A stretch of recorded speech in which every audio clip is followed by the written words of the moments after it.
साध संगत जी बड़े प्यार से कहिए धन्यंकार जी महापुरुषों जी की आप सभी कैसे हो संतों महापुरुषों। आशा करते हैं सदगुरु की कृपा से आप सभी हंसते मुस्कुराते गाते अपने परिवार के साथ खुशहाल होंगे। यही अरदास यही चाहत भी है साध संगत जी। सदगुरु आप सभी को हमेशा खुशहाल रखे हर प्रकार से। साध संगत जी सुमिरन की जब बात होती है तो साध संगत जी सुमिरन करके देखें। कहते हैं कि श्वास श्वास में सुमिरन हो। तो साध संगत जी दास भी प्रैक्टिस करता है, जब कोशिश करता है कि हर सांस में इसका एहसास हो, सुमिरन हो, याद हो, लेकिन साध संगत जी पल पल ये परमात्मा भूल जाता है। इस सांसारिक कार्यों में ये मन उलझ जाता है, फिर ये परमात्मा भूल जाता है। शायद इसीलिए लिखा है कि कर्म धर्म के चक्कर में मन से राम भुलाता है और फंसे वह कीच के भीतर जो जो पैर बढ़ाता है।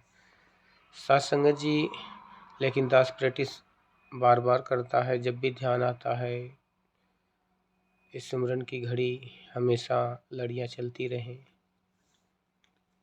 साध संगत जी एक अवस्था बनाने के लिए इस परमात्मा को प्रतिपल याद करना पड़ेगा, चाहे वो ड्यूटी का टाइम हो, भोजन का टाइम हो, सोने का टाइम हो। साध संगत जी इसको कर्म रूप में अगर हम बार बार प्रैक्टिकल करेंगे तो ये संभव भी हो सकता है साध संगत जी।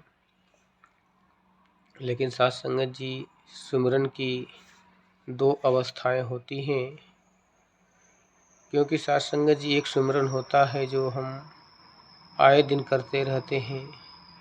तुहिं निरंकार मैं तेरी शरणा मैनू बख्श लो, तुहिं निरंकार मैं तेरी शरणा मैनू बख्श लो, तुहिं निरंकार मैं तेरी शरणा मैनू बख्श लो। ये साध संगत जी आम सुमिरन जिसमें मन साधारण तरह से सिमरन करता है, लेकिन साध संगत जी वो लगाव जब मन का परमात्मा से इकमिक होना, साध संगत जी वो अवस्था बहुत कम बन पाती है।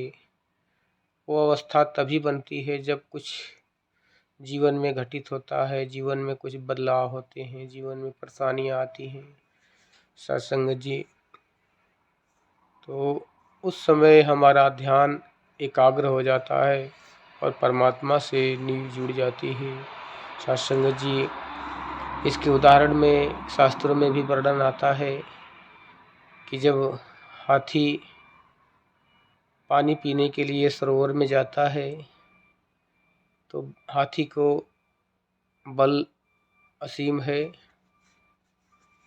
जानवरों में बल काफ़ी इसका हाथी का होता है, लेकिन साध संगत जी पानी के अंदर एक घड़ियाल मगरमच्छ रहता है जो हाथी के पैर को पकड़ लेता है। फिर साध संगत जी दोनों में संघर्ष होता है, लड़ाई होती है। मगरमच्छ हाथी को अपने पानी के अंदर खींचता है और हाथी अपना पूरा जोर लगाकर उसे बाहर खींचने की कोशिश करता है। इस तरह साध संगत जी 6 महीने के लगभग दोनों का द्वंद्व चलता रहा, क्योंकि बल होने के कारण हाथी अपने अहंकार में चूर था और घड़ियाल बैठा पानी का जानवर, उसे ताकत बराबर मिल रही थी पानी का, लेकिन हाथी को भोजन न मिलने की वजह से दिन प्रतिदिन इसका जोर घटता गया साध संगत जी। जैसे जैसे जोर घटता गया 6 महीने के बाद हाथी बिल्कुल निर्बल हो गया। अब मगरमच्छ उसे खींच रहा है पानी के अंदर। अब ऐसे महसूस हुआ हाथी को कि अब मैं नहीं बच पाऊँगा, अब ये मुझे खा लेगा। फिर साध संगत जी उसे परमात्मा की याद आती है, परमात्मा की याद आती है और जैसे ही परमात्मा का ध्यान करता है, सिमरन करता है, साध संगत जी श्री कृष्ण रूप में परमात्मा आके उसको उस ग्रास से बचा लेते हैं साध संगत जी। तो कहने का तात्पर्य है साध संगत जी की ऐसे ही जब कोई अवसर बनता है जीवन में कुछ मौके बनते हैं साथ संगत जी, तो परमात्मा से ऐसी एक्टिव नींव जुड़ती है मन की, उस समय जुबान बंद हो जाती है, आँखों से अश्रुधारा बह पड़ती है। परमात्मा और आत्मा मन के अंदर आपस में बिना बोले ही सारी प्रश्न और उत्तर मिलता रहता है साथ संगत जी। तो साथ संगत जी वो अवस्था जब बनती है तो उसमें जो भी हम ध्यान करते हैं, जो भी चाहत करते हैं, जो भी कामना करते हैं साथ संगत जी, वो अवश्य पूर्ण हो जाती है साथ संगत जी। ऐसी अवस्था बनाने के लिए हर पल हमें इस परमात्मा को अपने मन के अंदर जोड़ के रखना, परमात्मा से मन का तार हमेशा जोड़ के रखना। साथ संगत जी एहसास रहे कि हर कण भीतर वास हरि का, जंगल जाके क्या लेना, धड़कन से भी नेरे है तो शोर मचा कर क्या लेना। साथ संगत जी कभी कभी ये जीवन में घटित भी होता है।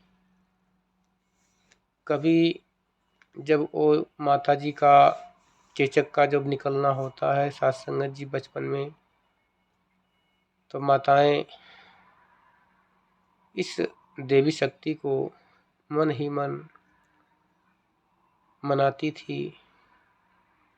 तो दास इसका अनुभव किया कि साथ संगत जी इस ब्रह्मांड में ईश्वरीय शक्ति हर जगह मौजूद है, क्योंकि हम तो अपने मन के अंदर इसका आवाहन कर रहे हैं, आवाज़ बाहर नहीं निकल रही है, और फिर इसका पुकार को कौन सुन रहा है। इसका मतलब कि जब तबीयत ठीक हो रही है, बीमारी ठीक हो रही है हमारे पुकारने पे, तो कोई ज़रूर है मेरे पास में जो इस बात को सुन रहा है साथ संगत जी।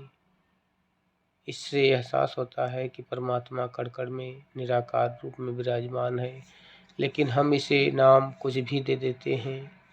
इस शक्ति को हम जिस रूप में, जिस भाव में पूछते हैं उसको उसी नाम दे देते हैं। लेकिन साथ संगत जी ये शक्ति केवल निराकार ब्रह्म परमात्मा, इस अडोल अखंड असीम शक्ति है परमात्मा की, जो हर रूप में विद्यमान है। साथ संगत जी तो परमात्मा का ध्यान, आशीर्वाद देना, और आप भी इसका ध्यान कर्म रूप में बनाना साथ संगत जी की हर पल इसका ध्यान बनता जाए कि हर सांस में हो सुमिरन तेरा, हर श्वास में हो सुमिरन तेरा, यूं बीत जाए जीवन मेरा, हर श्वास में हो सुमिरन तेरा, यूं बीत जाए जीवन मेरा। और भी एक लाइन आती है, महात्माओं ने कितना सुंदर गाया है कि जो सांसें तुझे भूले, जो सांसें तुझे भूले, तो श्वास ठहर जाए, रहबर तेरे चरणों में, हर श्वास गुजर जाए। सत्संग जी बख्श लेना जो भी गलती हो। दास आप जी के चरणों का बालक है, सदा सीखने की ही प्रयास में रहता है। आप जी अपने चरणों से सदा लगाए रखना और शुद्ध बुद्ध देना पूरे परिवार के साथ। आपके चरणों में ये जीवन बीते, प्यार से कहिए धन्यकार जी।